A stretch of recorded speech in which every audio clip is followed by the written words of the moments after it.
Oh, okay. Cindy, you know to cook. What are you cooking today, Cindy? That's right.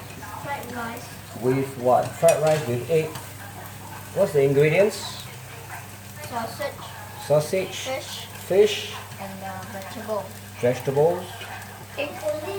What else? Rice and egg. Rice and eggs. Okay. Stir evenly. This side also must stir evenly. You know what's evenly? Đó không sao bỏ mấy cái thùng ra ngoài sẽ đi bỏ rác luôn. Không à. Thùng giấy á. Không. Người ta có cái âm đã dĩa chay và ta dụt xuống cho nó âm dạ. Hồi xưa sao có phải là biết có thể rồi. Có đâu. Có. Mà ai dục xuống vậy kỳ lắm. Okay. Stir evenly. You know what's evenly?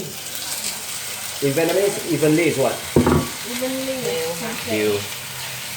Stir evenly. Cho nó đều và cho evenly là đều và cho nhau. Okay, mommy is cooking scallop with mushroom. Okay, say bye to camera. Lấy chén muốn ăn thì lấy ăn đi con.